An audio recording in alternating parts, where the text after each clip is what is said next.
सुट्टीचा दिवस राहिला म्हणजे सगळी कामं उशिराच होता. नाश्ता वगैरे पण उशिरा होतो. सगळे टोटली कामं उशिरा होता.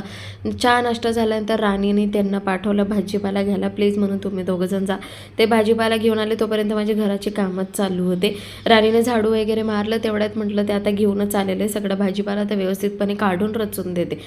तर थंडी म्हटली म्हणजे किती सारा भाजीपाला येतो बघा. पालक येते, शेपू येते, नंतर कोथिंबीर, मग गाजर, मुळा, म्हणजे टोटली मी सांगू पण नाही शकत इतकं सारं येतं. पण साफ करायला ना इतका कंटाळा येतो ना, विचारू नका तुम्ही. मेथी, कोथिंबीर, पालक. पण यावर्षी काय माहिती पालक इतकी छान नाही येते, भरपूर खराब येत आहे. पण काही नाही, पालक तर खायला पाहिजे, ब्लड वाढवते, पण आता काय माहिती ती कशी येते. आणि हां, थंडी आली म्हणजे आमचे दोन अजून फेवरेट पण आहेत, ब्रोकली आणि मशरूम.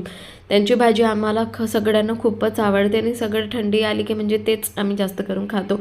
आता शुक्रवार म्हटलं म्हणजे आमच्या घरात पनीर येणार नाही असं होणार नाही. शुक्रवारचा मेन्यू फिक्स राहतो पनीर, त्याच्यासोबत काही ना काही मिक्स राहतं. जसं पनीर, पालक, पनीर मशरूम, ब्रोकली. तर आज पनीर मशरूम ब्रोकलीच बनणार होतं, मिक्स व्हेजिटेबल्स बनणार होतं. तर बनल्यानंतर सगळ्यांनी मस्तपैकी जेवण केलं. मुलं यायचे बाकी होते, ते आल्यानंतर ते पण दोघं जेवण करून घेतील. गरम गरम भूक लागून गेली होती. नवऱ्याला म्हटलं चला जेवण करून घेऊ. संध्याकाळी वेळेस नवरा म्हणे चल तुला आज नवीन पूल बनला ना तिथून घेऊन जातो. म्हटलं चला, नशिबाने नवरा म्हटला तसं की तुला बाहेर फिरायला घेऊन जातो. पण पुढं जाऊन समजलं की नवरा फिरायला नाही घेऊन जात होता, त्यांच्याच मतलबसाठी घेऊन जात होते.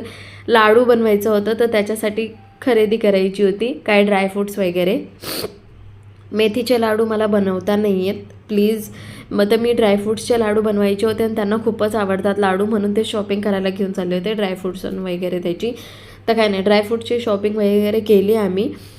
काजू बदाम सगळं घेतलं. तो व्हिडिओ लवकरच चॅनलवरती येणार आहे, त्यासाठी तुम्ही चॅनलला सबस्क्राईब करा आणि लाईक करा. आणि व्हिडिओ आवडल्यास शेअर पण करू शकता तुम्ही. बाकी तुम्ही कमेंट पण करू शकतात. रिटर्न जाताना ना संध्याकाळी तर लग्नाची बारात चालली होती, म्हणजे त्या दिवशी 3-4 लग्न होते, इतकी सारी लग्न होते विचारू नका. ते लग्नाची बारात बघून मला असं वाटत होतं की मी पण नाचून घ्यावं म्हणून असं, पण ते पॉसिबल नाही आहे. दुसऱ्यांचे लग्न आपण कसं काय नाचणार.